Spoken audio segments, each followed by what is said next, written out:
Écoutez, Sichot Chelek Yud Bet, Sicha Bet sur Shmini. La parashat Shmini tombe souvent le Shabbat qui précède Rosh Chodesh Nissan, et donc c'est le Shabbat où on lit la parasha à Chodesh. Et comme on sait que rien n'est jamais au hasard dans la Torah, si on lit la parasha, une certaine parasha à une certaine période, forcément qu'il y a un lien avec la période. Donc ici, il y a forcément un lien avec la parasha de Shmini et le Rosh Chodesh Nissan. Le premier lien évident qu'on voit, c'est que on sait que Shmini, ça désigne le 8e jour de l'inauguration du Mishkan, qui était Rosh Chodesh Nissan. Et donc ça, c'est le lien évident qu'on voit la, avec la période pendant laquelle cette paracha elle est souvent lue. Et donc les années où on lit cette paracha durant le Shabbat, durant le Shabbat qui précède Rosh Chodesh Nissan, ça veut dire que la paracha de Para, ça on va le lire pendant le Shabbat où on va lire Tzav. Et dans Tzav, on parle des 7 jours d'inauguration du Mishkan. Et de la même manière que les 7 jours d'inauguration du Mishkan, ils ont précédé, ils ont préparé le 8e jour, de la même manière, la lecture de la parashat Para, elle prépare la lecture de la parashat HaChodesh. Comme la parashat HaChodesh, elle fait essentiellement référence au Korban Pessah, et que pour le Korban Pessah, il faut être purifié, alors on lit d'abord la parashat Para, parce que la parashat Para, elle purifie. Et donc du coup, elle prépare aussi pour la parashat HaChodesh, comme les 7 jours qui préparent au 8e. Donc ici, le rabbi va essayer de prouver, de démontrer la supériorité de Parashat HaChodesh sur Parashat Para, et de dire que finalement, elle ressemble à la supériorité qu'il y a du 8e jour de l'inauguration du Mishkan par rapport aux 7 autres jours. Alors pour comprendre tout ça, il faut d'abord expliquer un certain nombre de choses. En parlant de ce 8e jour d'inauguration, les Chachamim me disent c'est un jour qui a pris 10 couronnes.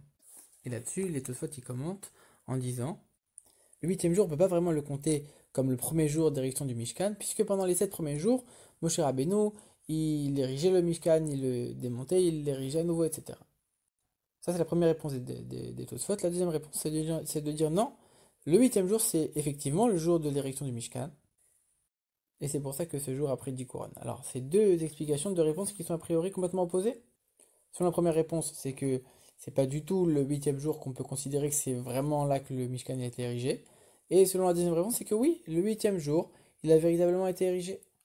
Et à cause de ça, il a pris 10 couronnes. Pour comprendre tout ça, le rabbi, il pose une autre question. Il dit, finalement, pourquoi Moshe Rabbeinu, il a monté le Mishkan durant les 7 jours d'inauguration, alors que finalement, Dieu ne lui avait demandé de l'ériger que le 8e jour?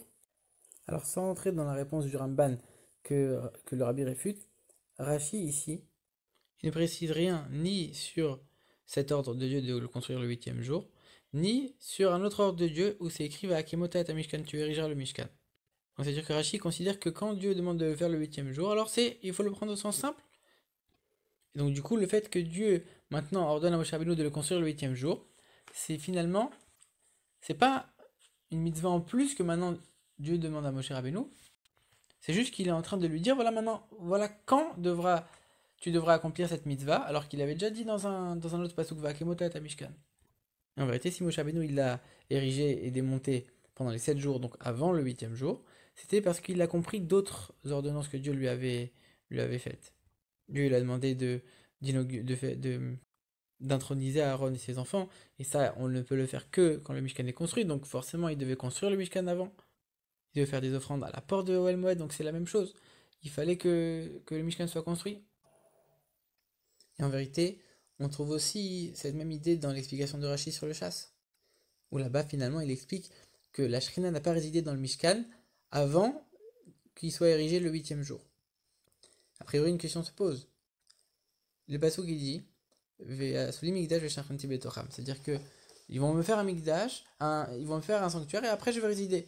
Mais c'est-à-dire que le fait que Dieu va résider dans le Mishkan, il dépend du fait qu'on va faire le sanctuaire, qu'on va faire le Mishkan. Et on voit que durant les 7 premiers jours d'inauguration, le Mishkan il a été fait, il a été érigé, même si c'était provisoire, mais il a été fait. Pourquoi la Shrina n'y a pas résidé? Donc finalement, on voit que la vie de Rashi ici, il est clairement que la Shrina n'a pas résidé parce que c'était pas considéré comme vraiment l'érection du Mishkan. L'érection du Mishkan, elle a vraiment été considérée comme pendant le 8e jour. Et ce qui a été fait avant, c'était uniquement des détails d'autres mitzvot que Dieu avait demandé à Moshe Rabbeinu. L'inauguration de Aaron et ses fils, etc., etc. Mais le vrai Mishkan, il a vraiment été construit, érigé le 8e jour. Et donc de là, on voit que Rashi, il pense plutôt comme la deuxième réponse de Tosfot, qui dit que c'est le 8e jour que le Mishkan a été érigé, vraiment. Alors que le Ramban, il pense plutôt comme la première réponse de Tosfot en disant que les 7 premiers jours, ça aussi compté en tant qu'érection. Maintenant, finalement, quand on regarde les choses de plus près, c'est quoi la différence entre ériger le Mishkan pendant les 7 premiers jours ou le 8e jour? C'est quoi l'intérêt dans l'un et dans l'autre? Si on érige le Mishkan le 8e jour, on a l'avantage de la qualité. Parce qu'à ce moment-là, il est érigé de manière fixe. Et non seulement il est érigé de manière fixe, mais la Shrina va y résider, comme on l'a dit avec le commentaire de Rachid. Alors que quand on dit que le Mishkan a été érigé pendant les 7 premiers jours, alors là, on a l'avantage de la quantité. Puisqu'on sait qu'il a été érigé, démonté, à chaque fois durant les 7 jours. Et il y a même des avis selon lesquels il a été érigé, démonté plusieurs fois durant un même jour. Et donc ici, en vérité, les deux réponses de Tosfot, elles illustrent la discussion entre considérer la quantité ou la qualité en tant qu'avantage principal. Et c'est aussi par ça qu'on va comprendre pourquoi Tosfot il précise que le Mishkan il était érigé et démonté. Pourquoi tu as besoin d'expliquer qu'il a été démonté? Ici, ce qui compte, c'est qu'il a été érigé. Et par le fait que tu dis que tu précises qu'il a été démonté, alors ça veut dire qu'il a été érigé et démonté plusieurs fois. Et donc on comprend bien qu'il y a la qualité de la quantité ici. Alors il explique que maintenant par ça, on va comprendre les points communs et les différences qu'il y a entre d'un côté les 7 jours d'inauguration et le 8e d'une part, et la parashat Chodesh et la parashat Para d'autre part. Comme on l'a dit, on lit la parashat Para avant la parashat Chodesh. Et dans l'Yerushalmi, on dit qu'on aurait dû lire la parashat Chodesh avant la parashat Para. Pourquoi? Parce que le premier Nissan, le Mishkan il était érigé, et c'est uniquement par la suite qu'on a pu brûler la vache, pour faire la vache rousse. Donc dans la réalité, il y a d'abord eu le Mishkan, et ensuite la vache. Donc d'abord à Chodesh, et après Para. Et pourtant on voit que d'abord nous on lit d'abord Para, et après à Chodesh. Et comme on a expliqué, comme Parashat Chodesh ça parle du Korban Pessar, c'est pour préparer au Korban Pessar, alors pour le Korban Pessar on a besoin d'abord de se purifier avec la lecture de Parashat Para. Alors dans ce cas-là, la question elle peut s'inverser. Pourquoi dans la réalité on n'a pas eu l'inverse? Pourquoi on n'a pas d'abord eu la vache et ensuite l'érection du Mishkan? Puisqu'en plus on voit que pendant les 7 premiers jours il a été érigé le Mishkan. Même si ce n'était pas de manière fixe, mais il a été érigé. Et donc du coup on aurait pu dans l'idée faire une vache rousse. Donc soit on aurait dû d'abord lire à Chodesh et après Para, mais comme on l'a dit, on a besoin de Para d'abord pour se purifier, donc on va lire d'abord Para et après à Chodesh. Mais alors dans ce cas-là, pourquoi dans la réalité ça a été à l'inverse? Pourquoi dans la réalité ça n'a pas été d'abord Para, d'abord la vache rousse et après à Chodesh, après l'érection du Mishkan? Pour comprendre tout ça, il faut d'abord comprendre qu'est-ce que ça représente dans le service de Dieu. Parashat Chodesh, donc il y a Pessar. Pessar, ça représente le service des Baal et Tshuva. Le service des Tzadikim, pardon. Pessar, ça représente la naissance du peuple juif quand ils venaient de devenir juifs, si on peut dire, donc ils n'avaient pas encore de faute, alors que la parashat Para, ça représente la période qui est après la faute du veau d'or, donc une période de Baal et Tshuva.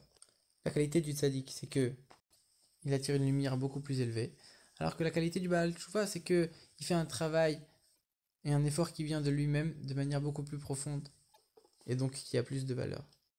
Donc a priori, le Baal Tshuva, ça aurait dû être avant, donc Para, ça aurait dû être avant.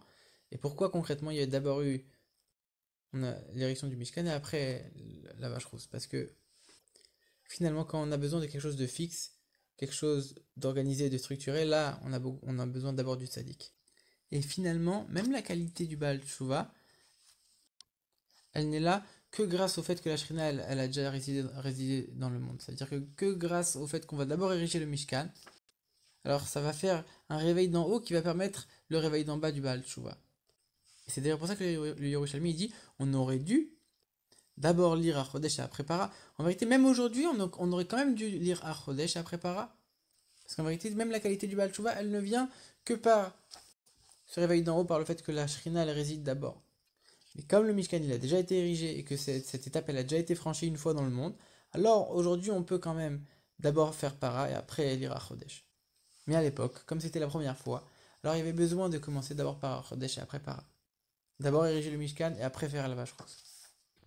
Et par ça maintenant on va comprendre la relation qu'il y a entre d'une part le Parashat Chodesh et Parashat Para et d'autre part les 7 jours d'inauguration et le 8e jour d'inauguration.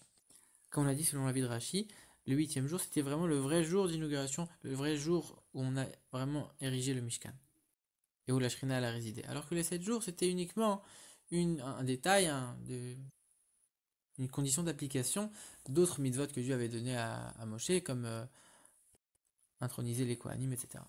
Donc comme on l'a dit, il y avait la qualité de la quantité, et en plus de ça, Dieu n'a pas demandé explicitement à Moshe Rabbeinu, donc il y a une certaine qualité en plus, hein. C'est un peu plus cher aux yeux de Dieu, du fait que c'est venu de Moshe Rabbeinu lui-même.